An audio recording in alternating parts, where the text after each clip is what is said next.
Welcome to Eventful Endeavors, secrets to crafting the perfect celebration. If you're planning an event and looking for useful tips from industry experts, you're in the right place. So get ready to take some notes and we'll dive right in. This is Eventful Endeavors. Welcome, everyone, to Eventful Endeavors. My name is Katie Louise. I am here with Diana from Hummingbird Hall. Diana, welcome to the podcast. Thank you. I'm glad to be here. Okay, so Diana, you and I met a couple weeks ago, and you told me a little bit about your story, but start from the beginning for our listeners. Tell us how you became the owner of Hummingbird Hall and just how it all happened. Well, I definitely didn't set out to buy a wedding venue.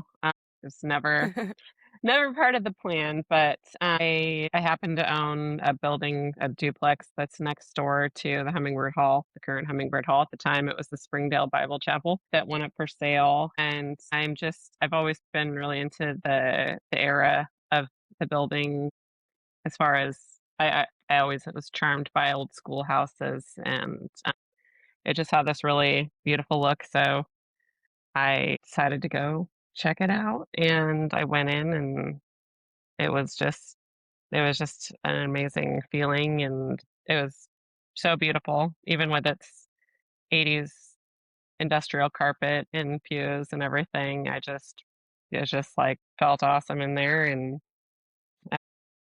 I remember you saying that even though you're not like maybe necessarily religious person, you felt like a spiritualness when you walked in. I did. Yeah, it was totally, I walked in and it just like was kind of overwhelmed, I guess, with feeling what I think probably people feel when they're in a space like that for religious purposes. It was just, my grandma had passed recently, and the decor in the building also, I mean, the building itself was beautiful, but there was also all the church decor was still up, and there were all these posters of hummingbirds, and she'd always told my sister like she was coming back as a hummingbird, and so So I was that's where like, you all got the right. name. Yeah, the name's half that, and the hall part is so it used to, when the building was originally erected for the community, they named it Gospel Hall, and Okay. then they changed it later to Springdale Bible Chapel, and so the hall part was a nod to its past, and the hummingbird was a nod to Granny. So, and I just thought it sounded delightful. No, and it has Yeah. like a nice, like, what do they call it? Alliteration to it, Hummingbird Yeah. Hall. Yes. That's so cool. So I'm pulling up pictures again to remind myself of it. But so when you walked in, you said there were like pictures of hummingbirds? Yeah. So they had like, I kept them all. They're kind of, I mean, they're a little bit cheesy. They're like motivational poster, like the cat, hanging in there kind of posters. Oh, But interesting. they had these missionary boards with just, I mean, for lack of a better word, kind of just like cheesy little hummingbird pictures with pleasant things posted on them, Yeah. and just kind of like, fake flowers, and just really like cutesy little decor, like butterflies and hummingbirds. So they were That's so cute. everywhere. I love that it's like a nod to your grandma. That's like my Yeah. favorite part. I don't think you told me that on the phone the other day, so that's really Yeah. cool. It is. And it's a really beautiful like image for weddings as well. Yeah. Yeah. So in this space, like how big is the chapel space? Is it big enough for like a wedding and a reception, or like a ceremony and a reception?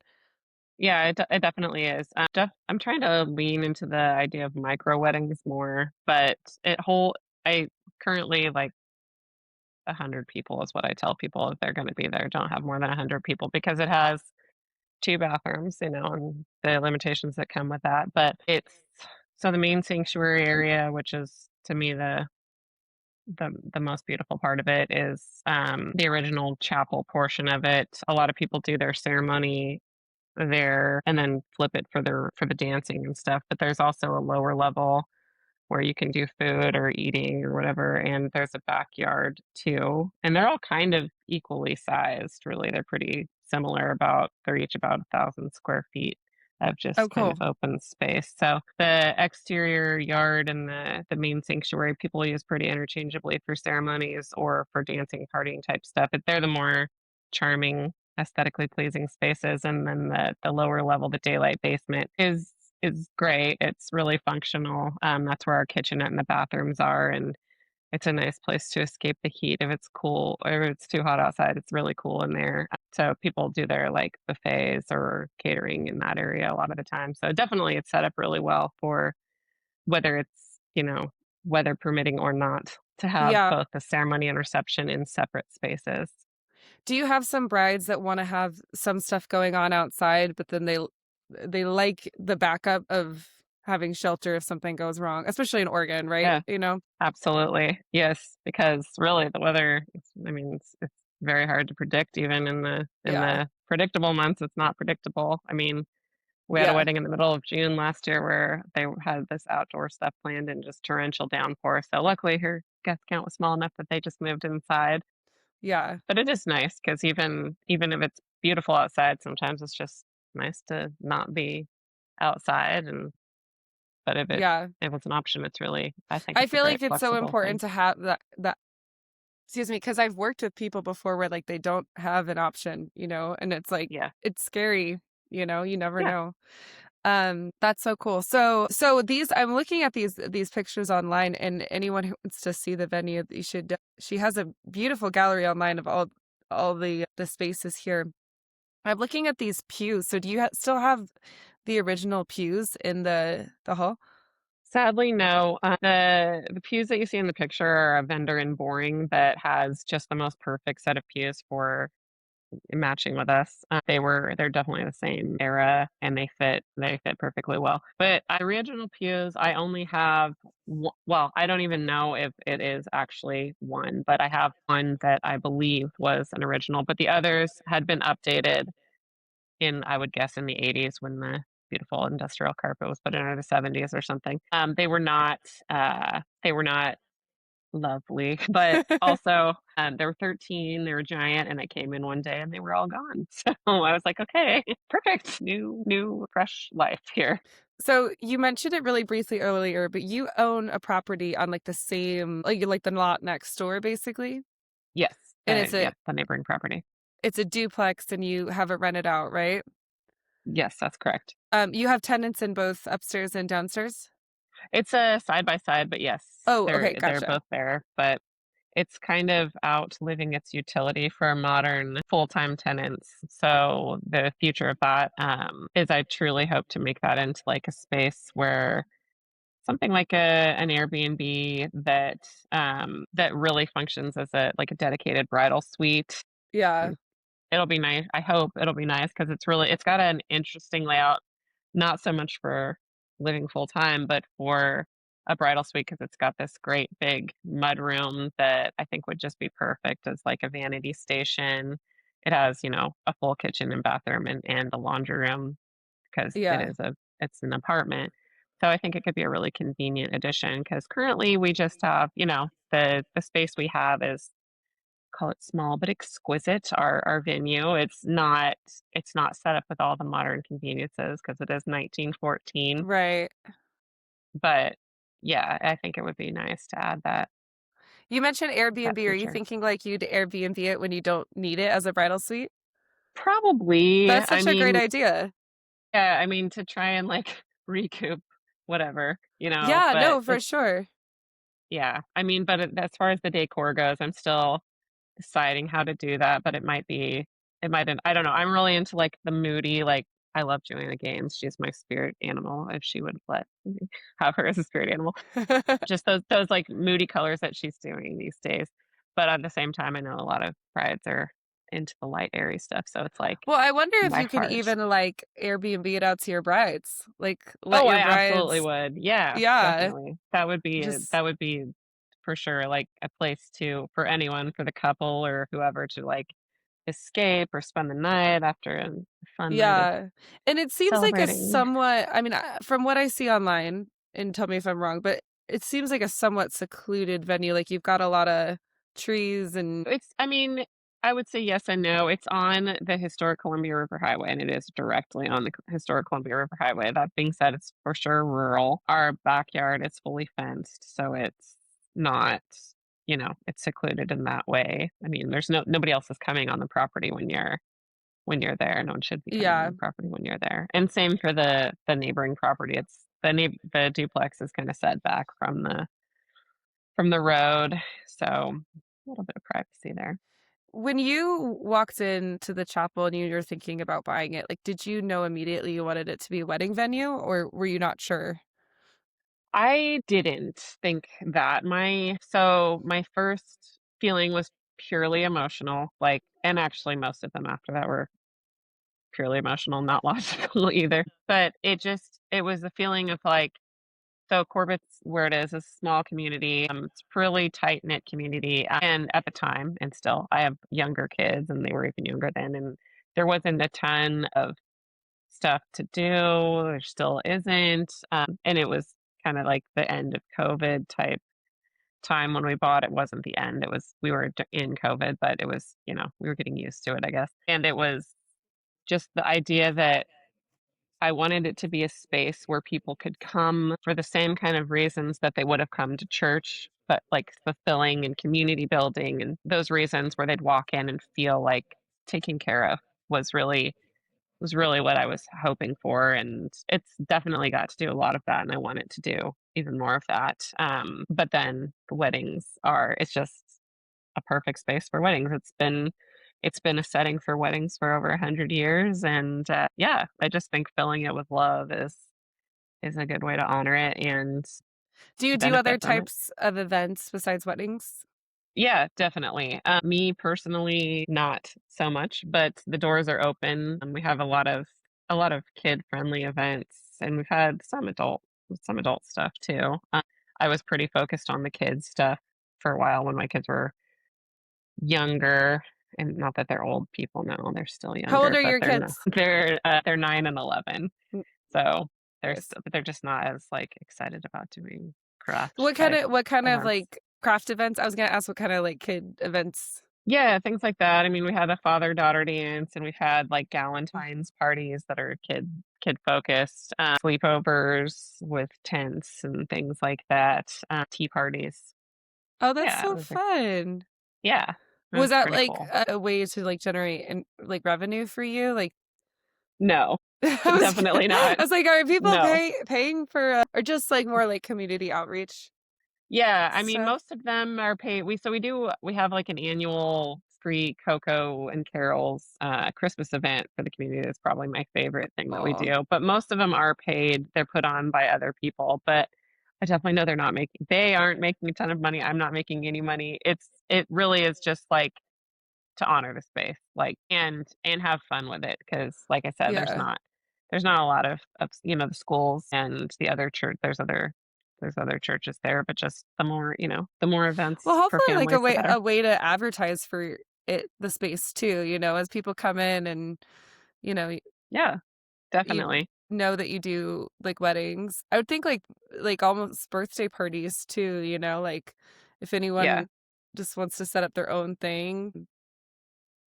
yeah, I do you get requests for like any like private parties or anything like baby showers or yeah. Me personally, less of that because I don't do a ton of outreach.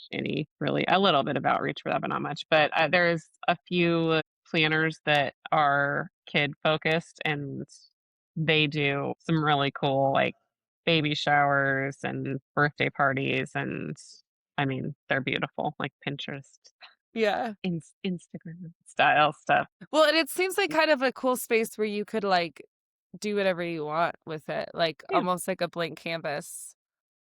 that's what it is. It's a blank canvas. I mean, there's no trampolines or anything there for kids, Yeah, and we don't have catering or alcohol, or it's just a space to make your own. right.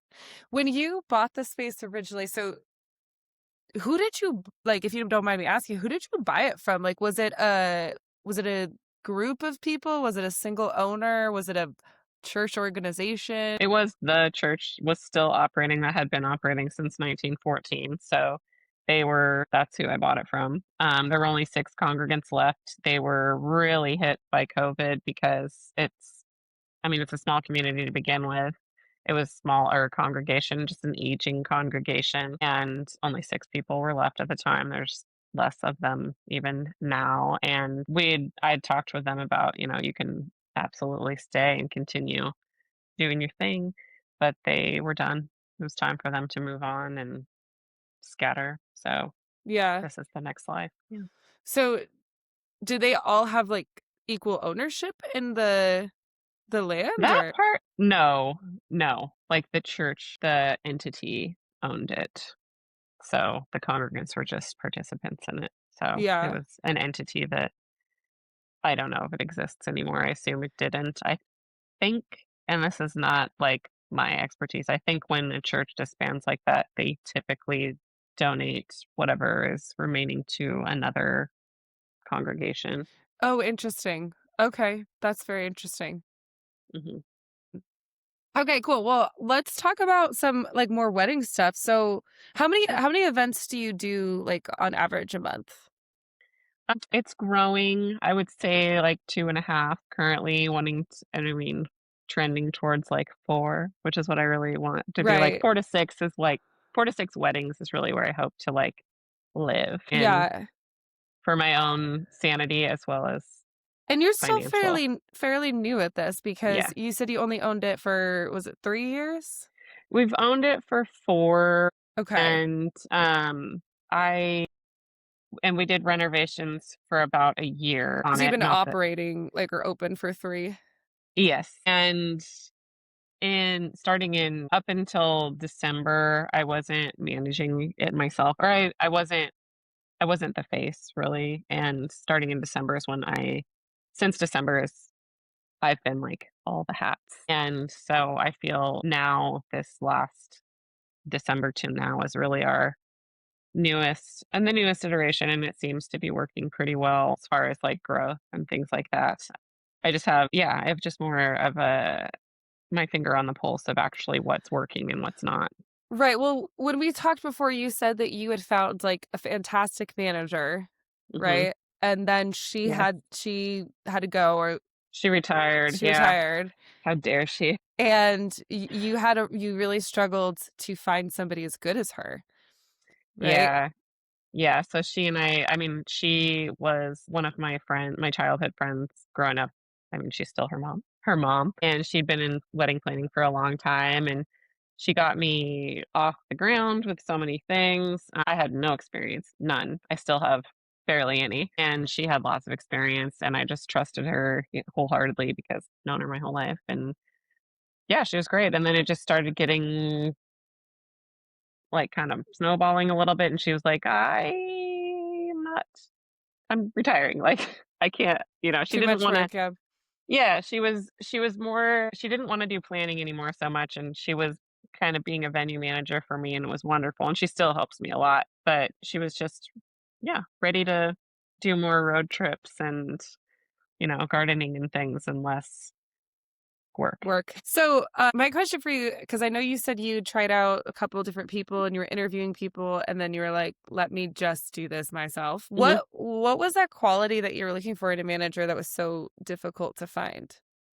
It was not, the one that I think was the most difficult to find was the one that I found, which was a personality that I thought was awesome, because I do think that is a personality, work ethic. I think those are such important pieces of the puzzle. And, the one person that had replaced the retiree, she worked out really well based on those things. But I just didn't, there was maybe too much separation, I think, between she and I, where it was like I was standing back more than I was comfortable with, as I was standing back as much as I wanted to. Like I wanted to be separate. But when things weren't, bookings weren't happening as much as I wanted, I couldn't, there was no feedback that I could really give because, or questions even that I could hardly ask because I just was too out of the loop. And so So you didn't know we, why. Yeah, I mean, I had only assumptions mostly and, without really any data, so I was kind of in the process of, like, trying to mentally reframe, like, what I thought the relationship should evolve to, and then the planner was like, "This isn't really working out," and so I was like, "Okay, that's fine." I mean, and it was very amicable, she's delightful, I would still love her to be involved in any capacity she wanted to be. She was a brand new planner, so it was I went from a veteran to a rookie, Yeah. and Did you receive more bookings under your first planner? yes. I Okay, mean, she gotcha. was like it was tricky though too because had raised the prices at the veteran planners urging right during the transition, so Is it it was the very prices? Is it her kinda yeah, it yeah. was impossible because it went from, like, 100% conversion to, like, 10% conversion. So, Interesting. Wow. yeah, yeah. So, I think it was probably a combination of It's things. probably a little bit of everything. Yeah, Yeah. Yeah. That is so but interesting. yeah, but now I know, like, whatever happens, I know exactly the path that got to that outcome for now, and Right. for now, it's working well. I mean, it's kind of it keeps me in a I mean, it just keeps me in a more relevant mindset for, like, knowing how to move forward with things. Yeah. I'm not a planner, and I never will be. I just don't have the eye or the brain for it, but I am now Like a I'm venue involved with every coordinator. couple. Yeah, Yeah. yeah, I'm talking to all the couples, meeting all the couples, which is before I never met any of them. I had no Yeah. idea. And I still, I still am like I said, not a planner, so it's like they can ask me questions, I can give them referrals, but I'm like, I don't know, this looks cool, but I don't know if that means anything. Yeah. And it's working out well. I don't have, the personality that I would have been looking for in the person that's doing the tours, not at all. So there's that I grapple with, knowing like there is a better person than I for sure. There's a better type of person than I to be doing the tours and things, but it's not like I don't have this gigantic venue with all these different sites and stuff. It's like I said, small but Here it exquisite. is. This is what I have to offer, and I will be 100% honest, transparent, and I will respond to the best of my abilities to any of your questions. But in the end, this is what it is, and so Well, I feel like brides are going to be the most interested, I think, in the actual space. And then the person, I think, what they would value, or at least what I would value as a bride, is just communication. And to feel like I'm talking with somebody who, like you said, is responsive, is a good communicator. I mean, they don't have to have like the most bubbly personality, right? Because they're not like I'm not hiring them to officiate my yeah, wedding, yeah, no, you know? so far So, no requests for that. Yeah, it, I think also just the personalities of couples that ultimately want to book. It's a more casual personality because we're not super fancy or luxury, and so I think that most of them can handle me. you're So, just a small, cozy space. yeah. Yeah, Mhm. I like that. Okay, one question I had for you is if you could go back in time, like 3 or 4 years ago, and give yourself some advice, what advice would you give yourself? Yeah, well, I definitely would change lots of things, but just generally, I think I would trust myself sooner, dive deeper in more quickly. I was really into like the renovation stuff because that's like what my experience is in. Was into the renovation stuff and didn't learn enough about operations or weddings. And now I'm still like the operations are. I'm still that's where I'm diving more deeply into, and I still don't know that much about weddings. So I It's think interesting learning more would be good. you said to trust yourself quicker. Do you feel Mhm. like when you first came in, maybe I'm reading into that comment, but that when you first came in, you kind of had a little bit of imposter syndrome because you're like, I'm not in the wedding industry. I don't know. Let Yeah, me trust these other people. And then you yeah, kind of have an idea and you're like, well, let me just suppress that because I probably don't know what I'm talking about. And Yes, then like in it's still there. 6 months, you're like, no, I still want to do that idea. And then you do it and it like, it's good, you know? Yeah. Yes. I mean, the imposter syndrome is strong, but that's, I just taken a different like approach to it as opposed to like, I am an imposter because I don't know anything about weddings and therefore I need to bring in people that do. It's just like, I'm just honest with people. I don't know anything about, trends and things like that, but I can tell you everything you need to know about the venue and how it will function for your event. And so that's what Well, I I hope think people are what you looking for. have that other people don't have is like you have a vested interest in this being like Yeah, I your do. building and your business. And so when you make decisions, you're coming from this place of like, this is your baby, you know? Yeah. Whereas anyone else is just like, they don't have as much, it's not theirs, you know what I mean?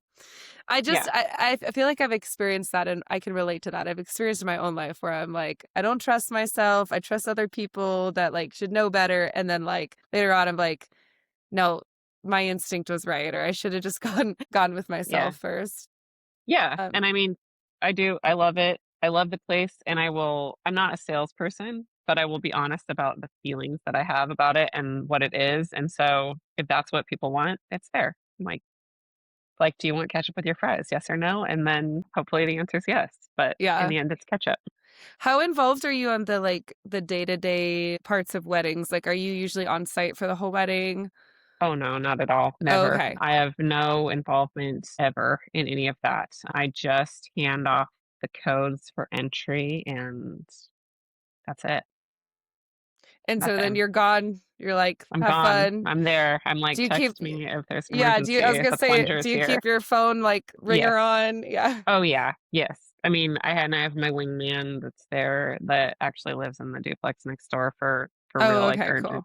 But luckily, knock on wood, where nothing. I Have mean, again, it's you like a simple space, so not have much you ever to. gotten like a call or like anything like panicking, you need to save Yeah. the day? Yeah. Only one so far. Again, like knock on wood situation. It was like it was awful. I was literally sitting in there was an event. I was sitting in the parking lot of a funeral that I had just left, and I was just like ruined.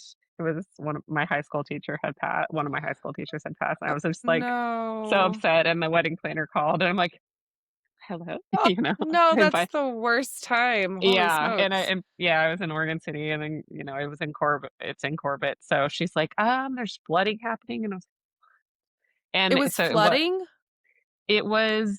Yes, and it was so lame what it ended up being because there's like water coming up through the flooring in the lower level, and it's simple. There's only so much plumbing, and it's like a concrete slab, and so it's like none of the walls are wet. Where is this coming from? So all we even knew to do at the time was like, I just brought a ton of towels, and I'm like, and the planners handled it. They were wonderful. It was Heartbeat Events, just to give them a shout out. They did so great at just making it a non-issue. But what it ended up being, which I didn't even know was a thing, the HVAC condensation like tub, apparently you're supposed to clean that every 6 months. And I had never cleaned it. So it was like the float was failing and the condensation was coming out from the HVAC slowly enough that you couldn't see it anywhere, but it Oh, was coming up. interesting. So it was like running along the concrete floor. And then there's like laminate wood flooring that when you stepped on it, it would just come up and you couldn't tell where it was coming from. So anyway, that is Oh, fixed, but it interesting. happened. So Yeah. it wasn't like a huge flood. It was, No, it was like you stepped on the planks and water was coming up through the planks. It yeah. was it was a And hot this is day, which in was contributed the to it. basement area, the lower level. Hmm. Yep. And was the bride using that space? Yeah. They did, I don't remember. I think they did their ceremony in the sanctuary upstairs, and then they had like their catering stuff in the lower level, and the bathrooms are there. But it's like a flow. So it's like the sanctuary, the downstairs, and the outside, like you walk through it.